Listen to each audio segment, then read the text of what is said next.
killer phrase was at the end when Kimmel said, "You just don't realize it." Because you see, he's smarter than you, and he needs you to know that. And his ego can't bear that there's someone out there more famous and more influential than him. I got news for you, Kimmel. The last time you mattered, Bruce Jenner still had a penis. Why did Jimmy Kimmel live with him? Like, Jimmy Kimmel is a talented guy, and I don't think he's like an evil person or something, but he's made this deal where he just serves power and attacks anybody who challenges power. Like, how can, honestly, how can he look in the mirror and say, I'm doing something honorable? Like, how can he live with himself? How can his wife sleep with him? Well, it'd be I mean, it'd be one. Jimmy Kimmel lives with him. Like, Jimmy Kimmel is a talented guy, and I don't think he's an evil person or something, but he's made this deal where he just serves power and attacks anybody who challenges power. How can he honestly look in the mirror and say, I'm doing something honorable? How could he live with himself? How could his wife sleep with him? Until Greg Gutfeld and Tucker Carlson transformed Jimmy Kimmel's punchlines into a public therapy session, it would have been a different matter.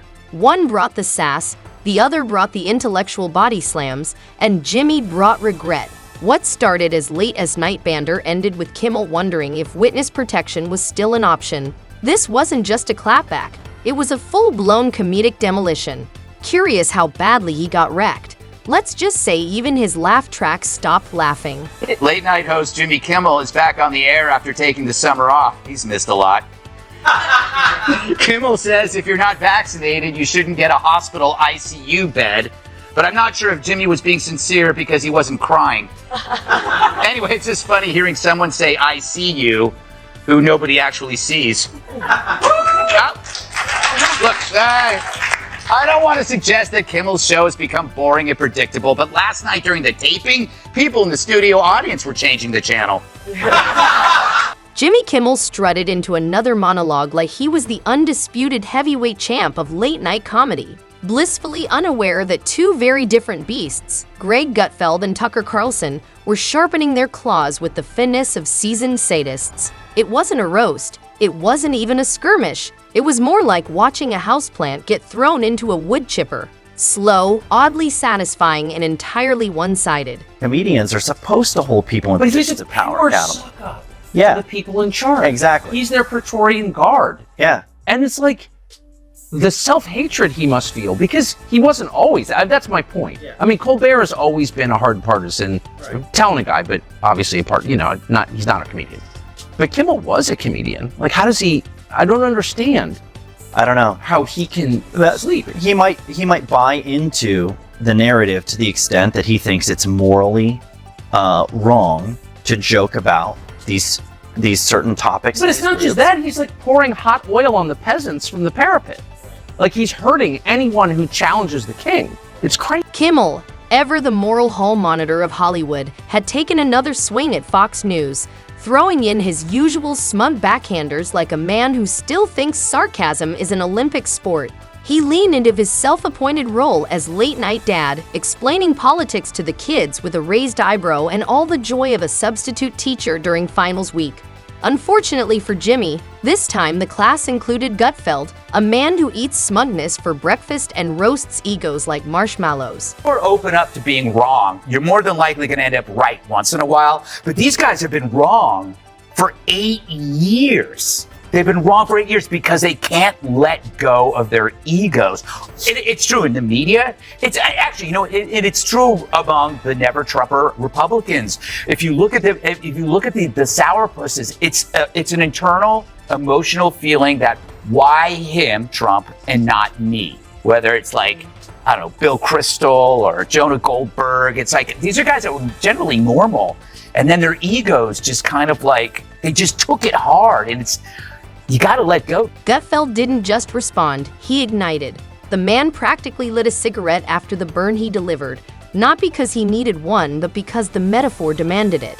He didn't need props, applause signs, or a Harvard writing room. All he needed was Kimmel's own bloated self-importance, served up on a silver platter. Gutfeld took one look at Jimmy's comedy by committee routine and delivered a 5-course meal of ridicule that hit harder than the realization that people actually watched the man show. My belief that humor. These were humorless scolds who just didn't think our jokes were funny, and they thought they were offensive, and they were being hypersensitive. And that's not the No, it's not. You're going through the stages of realization. The stages of realization. I eventually learned and came to realize that it's not humor. Humor is a vehicle for truth delivery. They don't like the fact that the narrative is being challenged in a way that's effective, and so they have to shut you up.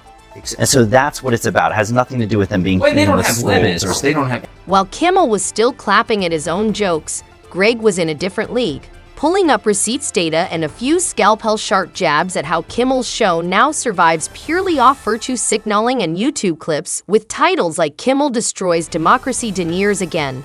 Gutfeld, who somehow managed to turn a budget set and one-liners into the highest-rated late-night program, dropped a performance so acerbic it should have come with a Surgeon General's warning. And the best part is he didn't even yell. Gutfeld's takedown wasn't loud or mean. It was clinical and precise, like watching a cat casually knock a wine glass off a table just to see it shatter. Jimmy was the glass, Greg was the cat, and the internet lapped it up like spilt Chardonnay. But just when it looked like the damage was done and Kimmel might limp away with whatever was left of his ego, in glided Tucker Carlson, smooth, cold, and unbothered like a Bond villain who just learned the world's running out of martinis. Unlike Gutfeld, Tucker doesn't do chaos. He does dismantling, not with jokes, but with that smug head tilt that screams, "I've read 5 more books than you and I'm about to make you feel it." Tucker approached the Kimmel situation like an academic thesis titled The Tragedy of the Once Funny Comedian, a case study in relevance lost. There were no punchlines, just paragraphs of scorn dressed up as insight. Where Greg Gutfeld lit the fire, Tucker Carlson installed the gas line, walked away, and watched from a glass tower as the whole thing exploded. I have a few names to add. CNN, MSNBC, CBS, the town crier. All outlets ignoring Biden's revolving door of gaps. His constant forgetfulness, weird rambling speeches being let off stage. All the while you told us there's nothing to see here. Meanwhile, any parent can see this face means you gotta change a diaper. He unpacked Jimmy's evolution or regression, depending on your level of tolerance for hypocrisy, with the precision of a forensic accountant. Kimmel had once been a clown for all seasons, unafraid to offend everyone equally, but now Tucker painted him as the hollow husk of his former self, draped in self-righteousness and walking through applause lines like a comedian cosplaying as a senator. There was something particularly brutal in Tucker's angle. He didn't mock the jokes, he mocked the need for them. The way Kimmel's comedy has become a safe space for people who want to laugh at others, but only the ones they already dislike, and not in a funny way, in a sanctimonious, eye-roll-inducing, coffee shop liberal way. Tucker held up a mirror, and Kimmel's reflection was suddenly less Jon Stewart and more off-brand morality guru from a Whole Foods parking lot. While Greg Gutfeld was busy high-fiving the camera with punchlines sharp enough to slice marble countertops, Tucker was crafting a quiet symphony of disdain. He framed Kimmel not as a failed comedian, but as a tragic transformation story from rebel to sermonizer, from edgy to echo chamber. The kind of fall from grace that doesn't end with a bang, but a long, painful whimper into irrelevance. Even the quote comedians, they were on propaganda duty too. Watch this. He's also pushing U.S. intelligence to find evidence for this theory that the virus was accidentally released from a lab in Wuhan. That's his new angle to feed the wingnuts, to treat this virus like it was a conspiracy of some kind. It should have never happened.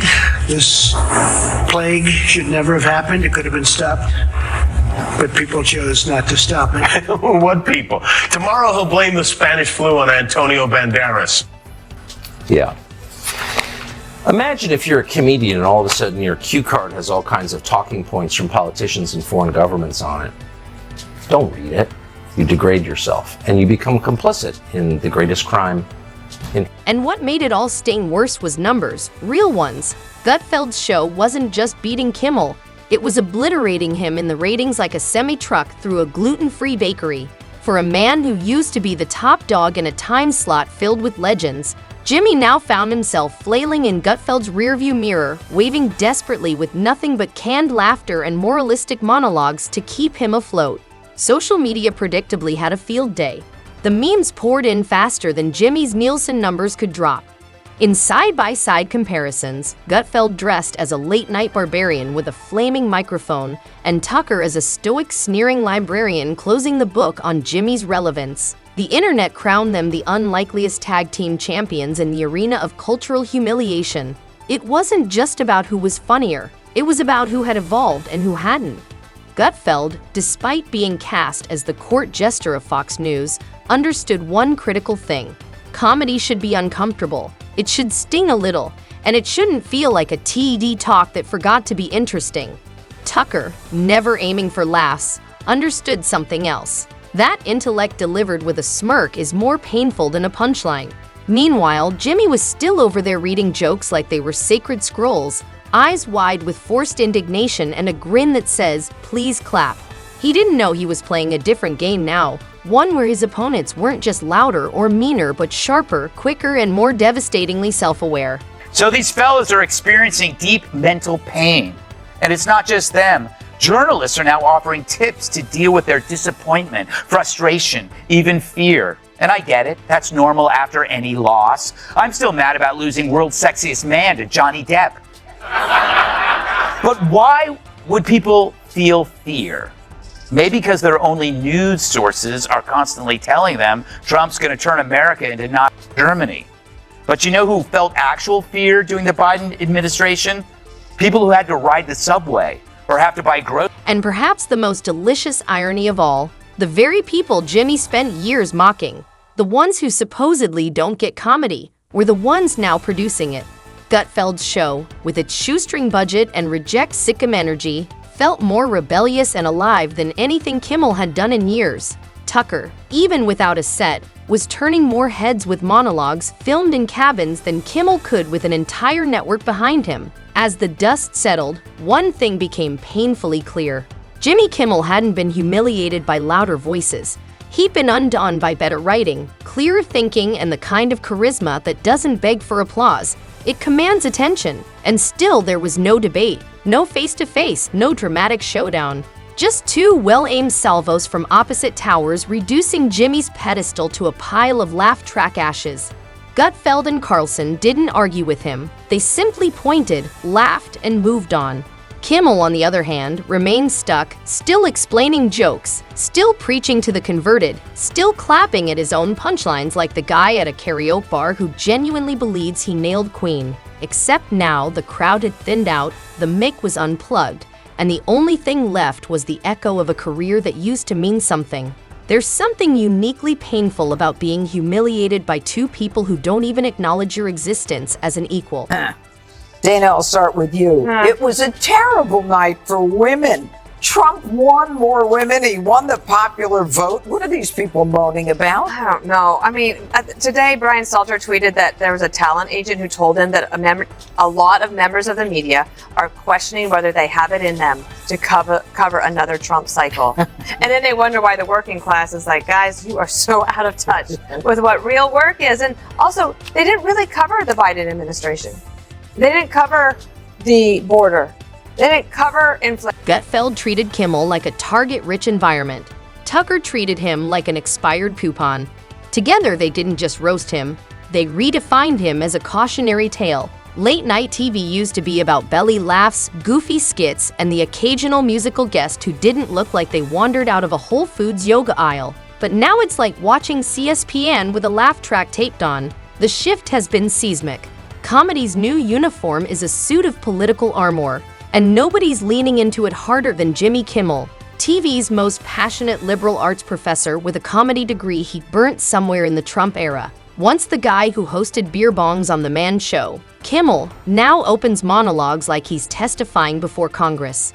His punchlines are more like political theses, complete with dramatic pauses, a solemn tone, and enough smugness to power a Prius. He's not telling jokes, he's staging interventions for people who didn't ask for one. And while he's furrowing his brow about the state of democracy, Greg Gutfeld is somewhere on Fox tossing word grenades and dancing on what's left of the traditional late-night format like it owes him money. Gutfeld is the rebellion personified. He's the guy who kicked down the late-night club door, walked past the velvet rope and said, "You call this edgy?" I've got dad jokes that sting harder. A lot of people who are like on your side because they're for free speech, or not actually for free speech at all, who are pushing, a very specific foreign policy agenda, for example, and using another issue to lower your defenses and let themselves into your brain. And I think that's really sinister. Really, really, really sinister. And it's becoming more obvious now. Like, if you're for free speech, then you're just for free speech because you support. While Kimmel monologues like he's angling for a Senate seat, Gutfeld zips through segments with the subtlety of a marching band in a library, and America is tuning into him. Because while other hosts are still asking, what does this mean for our democracy? Gutfeld is saying, here's a fart joke and a jab at AOC, enjoy. Then there's Tucker Carlson, the sarcastic academic with a smirk so condescending it could curdle milk. He isn't part of the late-night crew, but he may as well be their final boss. Tucker's strength isn't stand-up, it's stand-down. He doesn't roast, he dissects. He looks at both Kimmel and Gutfeld like a disappointed headmaster wondering how these two clowns got into his prestigious boarding school. And then, just when you think he's above the fray, he drops a line like Kimmel's, a cautionary tale about letting your writers do all your thinking. And boom, he's thrown a grenade with a monologue on it. This whole mess isn't just a feud, it's a full-blown culture clash. Late-night TV is splitting at the seams, and the battlefield isn't comedy, it's identity. Kimmel represents the sanctified woke comic who wants to save the world one eye roll at a time. Gutfeld is the jester flipping double birds at the establishment, armed with a sharp tongue and Nielsen data. And Tucker, he's the guy in the corner sipping brandy, watching it all burn while narrating the downfall like it's a Ken Burns documentary. The description of a comedian is not so different from the job description of a journalist, as traditionally constituted. Tell the truth about the powerful. Comedians are usually a lot smarter, more clever, and incisive than journalists, but that's what they're supposed to be doing. Almost none still do. Adam Carolla is one of the very few remaining comedians in the United States. He's out with a... So naturally, Kimmel couldn't just sit there and take it. No, he mounted his TV pulpit and returned fire. The problem was his monologue sounded like a sad remix of his previous hits. Jabs at Fox News, check. Mocking Tucker's bow tie from 10 years ago again, check. A rant about misinformation. Oh boy, triple check. But the zingers didn't zing, they thudded. It felt like watching a band play their greatest hits at half speed while the audience checked their phones. Viewers noticed the spark was gone. The fire he used to bring had been replaced with a dull echo. And the ratings, let's just say, came in lower than a Maroon 5 halftime show. For a guy who once ruled the late-night scene, Kimmel's swing back landed somewhere between a whiff and a gentle breeze. Maybe the problem isn't the jokes, it's that the crowd's already moved on. Late night has changed. The punchlines are now policy statements, and the applause breaks are just virtue signals in disguise. And in this battle of laughs versus lectures, Gutfeld and Tucker are reminding everyone that maybe, just maybe, people still want to laugh before they cry. Compare that to Gutfeld, who throws out lines like grenades, barely pausing to watch the explosion before moving on to the next absurdity. Or Tucker, whose barely arched eyebrow can land harder than an entire week's worth of Kimmel monologues. It's no contest. The lesson, if you're going to wage war in the land of sarcasm and satire, bring more than recycled outrage and weak punchlines. Bring teeth, bring wit, bring something other than a smug grin and the same 5 political talking points you borrowed from Reddit. Because when Gutfeld fires up the sarcasm cannon and Tucker strolls in with his philosophical shiv, you better hope you've packed more than a teleprompter and a decade-old reputation. Otherwise, you'll end up exactly where Jimmy did, at the bottom of a comedic dogpile, wondering when the applause stopped and why the laughter sounds more like mockery now. So as the world moved on, Gutfeld cracked another beer and scribbled out a few zingers for his next show. Tucker leaned back, uncrossed his legs, and smirked at the smoke still rising from Kimmel's credibility. And Jimmy, he stared into the camera, delivered another joke that wasn't funny, and waited again for applause that never came, not because he wasn't trying, but because he was already finished. He just hadn't figured it out.